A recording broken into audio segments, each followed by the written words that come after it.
오늘 이 자리에 나온 모든 분들과 온라인으로 예배 참여하는 모든 분들을 예수님의 이름으로 환영합니다. 마태복음 10장의 내용은 예수님께서 제자를 부르시고 권능을 주시며 파송하시는 장면입니다. 마태복음 9장 마지막 부분에서 이어지는 내용입니다. 추수할 것은 많으나 일꾼이 없으니 추수할 주인에게 청하여 일꾼을 보내달라고 말하라 하신 예수님께서 기도하시고 추수할 일꾼인 12제자를 세우시는 장면입니다. 그들에게 예수님은 능력을 주시고 그들을 이제 보내시는데 그들에게 귀신도 쫓아내고 병을 고치는 권능을 주셨다라고 되어 있습니다. 몇 년 전에 이 마태복음 10장의 말씀으로 청년들과 함께 말씀을 나누는 기회가 있었습니다. 그때 한 청년이 저에게 물었습니다. 목사님, 여기 보면 옛날에는 귀신도 쫓아내고 병도 고치고 이렇게 했는데 오늘날에는 왜 없습니까? 이렇게 묻는 거예요. 그래서 제가 조금도 망설이지 않고 이렇게 대답을 했습니다. 이 상황은 제자들이 전도하는 상황에서 일어난 사건들이다. 하나님 나라를 전하는 자들에게 예수님께서 권능을 주셔서 오늘날에도 전도의 현장과 선교의 최전선에서는 그러한 기적과 이사가 일어나고 있다라고 말해 주었습니다. 여러분, 예수님께서는 전도를 위하여 이러한 능력까지도 제자들에게 주셨습니다. 그만큼 전도가 중요하다는 말씀입니다. 마태복음 9장에서 예수님은 예수님의 비밀스러운 야망, 사람들은 알지 못하는 그 예수님의 진짜 목적을 이야기하셨습니다. 그것은 바로 인류 구원입니다. 예수님은 그것을 이루시기 위하여 이 땅에 섬기러 오셨다고 말씀드렸습니다. 예수님은 자신을 따라다니는 수많은 사람들, 무리에게 이 말을 하시지 않았고 자기가 부르신 그 제자들에게 이 뜻을 밝혀 보여주신 것입니다. 전도해야 하는 사람들은 많지만 전도할 사람이 없다라고 제자들에게 말씀하신 것입니다. 예수님은 이 놀라운 사역을 위하여, 이 일을 위하여 제자들을 뽑으셨습니다. 제가 30대 중반쯤에는 경북대학교 출신이다 보니까 경대에서 도서관에 가서 책도 읽고 거기 바깥에 있는 벤치에서 기도도 하고 말씀 묵상도 하고 그렇게 했습니다. 그러다가 목요일이 되면 경북대학교 교회라는 게 있습니다. 경북대학교 바로 길 건너에 있는 교회인데 그곳에서 학생들이 모여서 예배 체프를 목요일마다 점심때 드렸습니다. 그래서 그곳에서 가서 한 사람을 만났는데 미국 흑인이셨어요. 그래서 긴 대화는 못했지만 영어가 짧아서 짧게 대화를 하는데 그분이 이렇게 말씀하는 겁니다. 예수님께서 우리에게 주신 그레이트 미션, 위대한 사명 선교가 있다. 그것을 생각할 때 흥분되고 기쁘다라고 얘기하는 거예요. 예수님께서 맡기신 그레이트 미션, 이 학교의 학생들을 전도해야 되는 그 수많은 영혼들이 있는 것을 생각할 때 나의 가슴이 뛴다라고 말씀하신 것입니다. 여러분들 중에서는 혹은 이렇게 생각하실 것입니다. 아니 나 같은 사람을 하나님께서 위대한 사명에 쓰시겠나? 내가 이거랑 무슨 관계가 있겠는가? 이런 생각을 하실 수도 있을 것입니다. 그러나 오늘 이 말씀은 분명히 여러분을 향한 하나님의 메시지인 줄 믿습니다.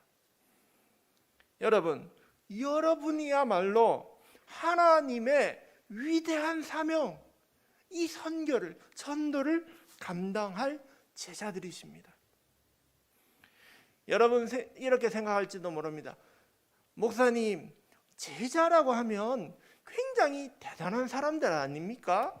앞에도 말했는 것처럼 귀신도 내쫓고 병도 고치고 이런 대단한 사람들이 제자 아닙니까? 라고 생각하실 것입니다. 그러나 여러분, 복음서에 나오는 제자들을 살펴보면 이 사람들은 사실은 아무것도 아닌 그런 사람들이 제자들이라는 것에 놀라게 됩니다. 그래서 복음서에 나오는 제자들이 어떤 모습이었는지 살펴보고, 그리고 그 제자들이 어떻게 바뀌는지를 우리가 잠시 이야기 나누고자 합니다. 화영조 목사님께서 쓰신 마태복음 책 중에 3권의 제자라는 책에 제자에 대해서 이렇게 요약하신 내용이 나옵니다. 첫 번째 제자들은 어떤 사람들이었냐 하면 영적인 이해력이 딸린 사람들, 둔한 사람들이었다. 마태복음 15장 15절에서 베드로가 예수님께 이렇게 이야기합니다. 예수님이 비유의 말씀을 하시니까 못 알아듣겠어서 예수님, 이 비유를 우리에게 설명해 주옵소서 이렇게 말하자 예수님이 어떻게 반응하셨냐면 아직도 깨달음이 없느냐 이렇게 얘기하십니다. 이건 무슨 말이냐면 너희가 나를 그렇게 따라다니고 나와 함께 있고 말씀을 그렇게 들었는데 아직도 말씀을 잘 모르겠느냐 이런 말씀인 겁니다. 또 마태복음 16장에 보면 예수님이 이제 내가 십자가를 져야 된다라고 밝히자 베드로가 꾸짖듯이 예수님한테 안 됩니다, 주님 그러시면 안 됩니다 이렇게 얘기합니다. 그러자 베드로에게 예수님은 사탄아 물러가라 라고 이렇게 꾸짖으십니다. 예수님이 말씀하시는 그 뜻, 그 의미를 이 제자들은 잘 알지 못했던 겁니다. 두 번째 제자들은 어떤 사람들이었냐면 그들은 겸손하지 않은 사람들이었습니다. 마가복음 9장에 보면 예수님과 제자들이 길을 가다가 제자들이 논쟁이 벌어집니다. 근데 그들은 겸손하지 않고 자존심만 강한 그런 사람들입니다. 뭘 가지고 논쟁했냐면 누가 더 큰 사람인가, 누가 더 높은 사람인가, 그것 가지고 논쟁을 벌인 겁니다. 심지어 찾아오는 어린아이는 박대하고 쫓아내는 그런 모습이 제자들의 모습이었습니다. 또 셋째 제자들은 어떤 사람인가 하면 믿음이 약한 사람들이었습니다. 마태복음 8장에 보면 풍랑이 불어서 물에 빠져 죽게 됩니다. 근데 예수님이 그것을 잠잠케 하면서 제자들에게 이렇게 말씀하시죠. 믿음이 작은 자들아. 또 마태복음 14장에 물 위를 걸어가던 베드로가 빠지게 되자 예수님이 건져주신 후에 또 이렇게 말씀하십니다. 믿음이 작은 자들아. 또 마태복음 16장에도 예수님이 사두개인의 누룩을 조심하라 라고 얘기하자 제자들이 떡이 없는데 어떡하지? 그런 걱정을 합니다. 그러자 또 예수님이 믿음이 적은 자들아. 또 마태복음 17장에 보면 예수님이 변화산에 올라가셔서 있는 동안 한 사람이 제 아들이 귀신 들렸으니 쫓아내 주십시오 하고 한 아이를 데려옵니다. 근데 제자들이 못 쫓아낸 거야. 그러자 예수님이 얘기합니다. 이것은 너희 믿음이 적은 까닭이다. 여러분, 제자가 어떤 사람이라고요? 믿음이 작고 겸손하지 않고 예수님 뜻은 알아듣지도 못하고 그런 사람들이 예수님의 제자들이었던 거예요. 놀랍지 않습니까? 어떻게 이런 사람들만 모아놨을까? 그런데 예수님은 왜 이런 사람들을 제자로 부르셨을까?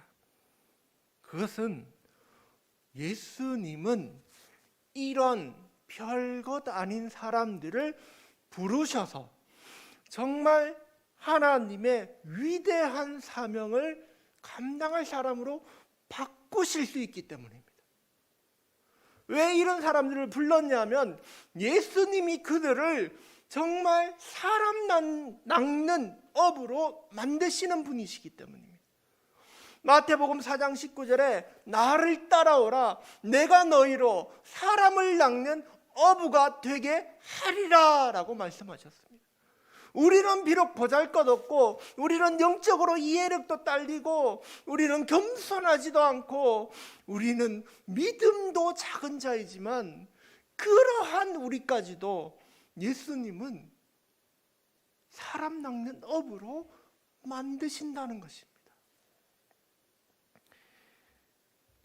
여러분, 오늘 본문에 보면 예수님의 12제자들이 2절에서 4절에 그 이름들이 하나하나 등장합니다. 그러나 다 살펴볼 수는 없고 오늘은 베드로를 중심으로 잠시 그들을 살펴보고자 합니다. 베드로는 예수님께서 갈릴리에 있는 한 이름 없는 어부를 불러주셨습니다. 이것은 마치 우리 안강읍이 들판이잖아요. 그러면 안강읍에 있는 이름 없는 농부 하나를 불러주신 것과 같은 거예요. 아무도 알아주지 않는 그런 보잘것없는 한 사람을 불러주셨습니다.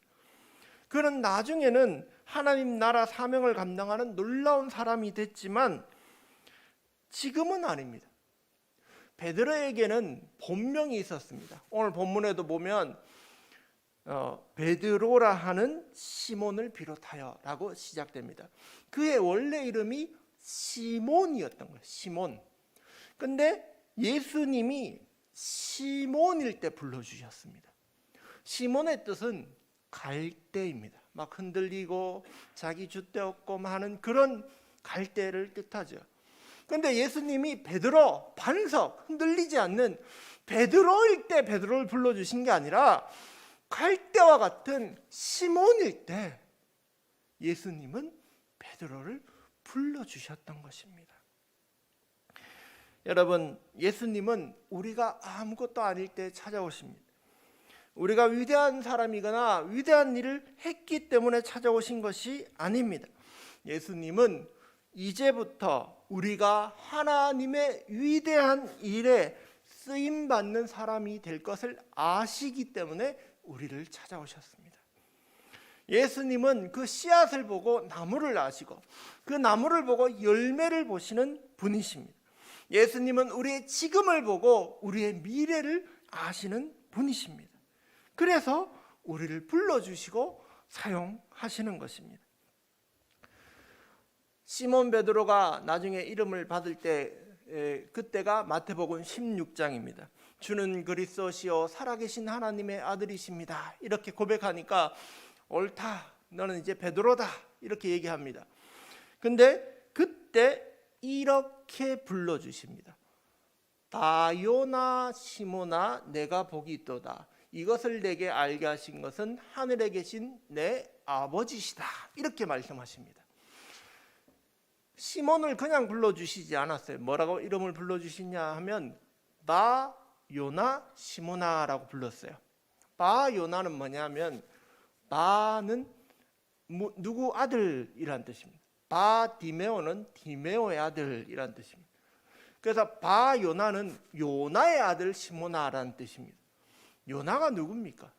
요나는 바로 구약 성경의 가장 대표적인 불순종한 사람을 뜻합니다. 베드로는 지금 멋있게 신앙 고백을 했습니다. 주는 그리스도시요 살아계신 하나님의 아들이십니다. 근데 예수님은 아직까지는 뭐라고 그를 부르시냐면 불순종의 아들 시몬아, 그래 그럼에도 불구하고 넌 잘했다라고 이렇게 말씀하신 것입니다. 아직까지 그는 바요나 시몬이었던 겁니다. 마태복음 16장에. 그가 또 십자가에 예수님이 죽으시기 전날 밤 어떠했냐면 예수님께서 제자들과 함께 만찬을 나누고 그 다음에 제자들이 자신이 십자가에 달려 죽으실 것을 얘기하고 제자들은 다 뿔뿔이 흩어져 도망갈 것을 미리 예고하십니다. 그런데 베드로가 이렇게 말합니다. 주님, 다른 사람은 다 버려도 저는 안 버립니다. 이렇게 얘기합니다. 그러자 예수님이 하나 더 예고해 주십니다. 너는 닭이 울기 전에 나를 3번 부인할 것이다. 그러자 베드로가 다시 얘기합니다. 아닙니다, 주님. 제가 죽을지언정 주님을 부인하지 않겠습니다. 그렇게 말합니다. 로마 군병들이 와서 예수님을 체포하려고 하자 예수님의 제자는 결국 다 도망갑니다. 근데 베드로는 도망은 갔어요. 도망은 갔다가 어떻게 하냐 하면 예수님이 잡혀가시는 것을 보고 따라갑니다. 멀찍이 따라갑니다. 사람들이 예수님을 제사장 집에 가서 그렇게 심판하려고 데려가자 베드로가 멀리 따라가다가 그 집 바깥들에 가서 있습니다. 그때 날이 추웠는지 사람들이 불을 피워놓고 이렇게 모여 있었어요. 근데 그 불빛을 보니까 사람들이 이 사람 저 예수랑 같이 따라다니는 사람이네. 당신도 저 사람이랑 같이 따라다니는 그 사람 맞지? 이렇게 얘기합니다. 그러자 베드로가 아니요 난 몰라. 저 사람 몰라. 이렇게 얘기합니다. 근데 옆에서 또 보고 아니야 당신도 저 예수 도당이네. 같은 패거리네.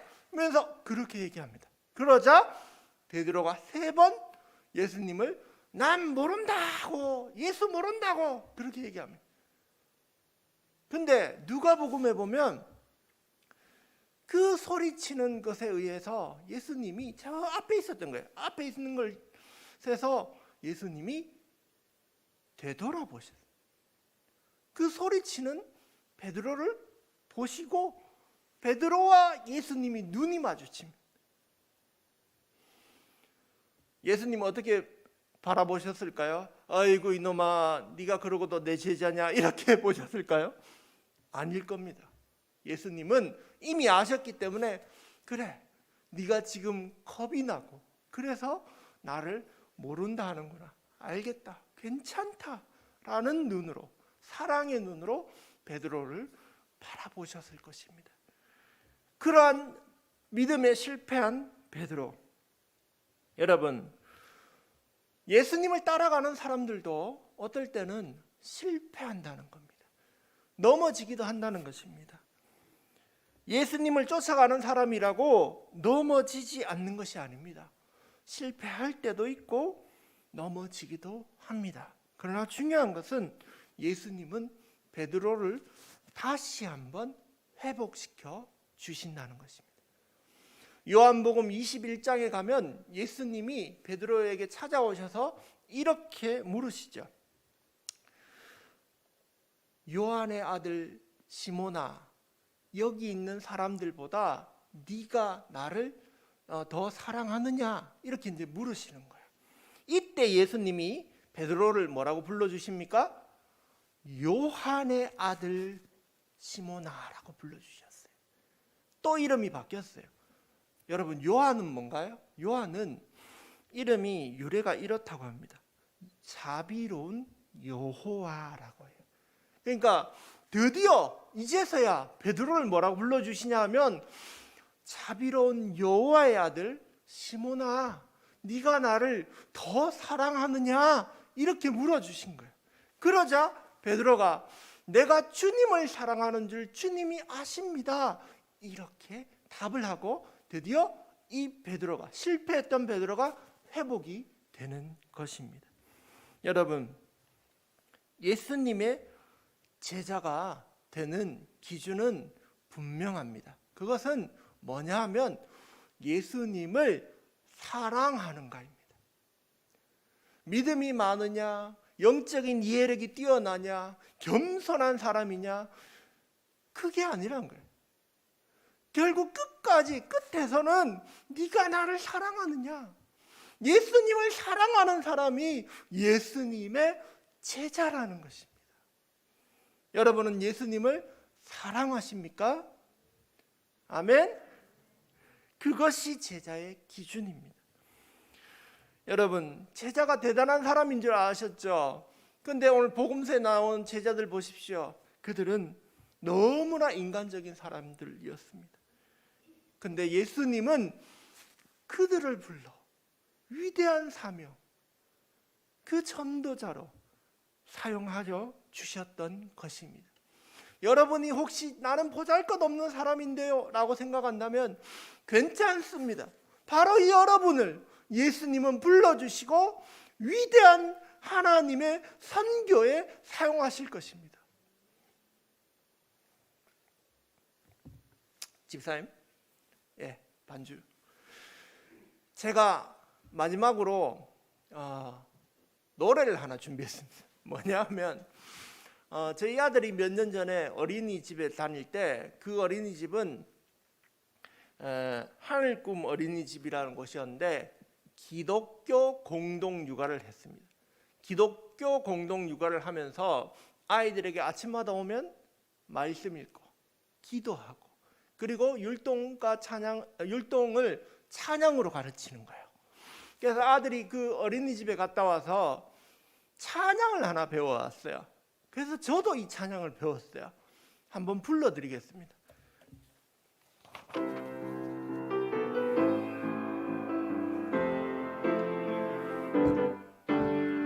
베드로, 안드레, 야고보, 요한, 빌립, 바돌로메, 도마와 마테, 야고보와 다데오, 시몬과 가롯 유다, 예수님의 12 제자들이죠.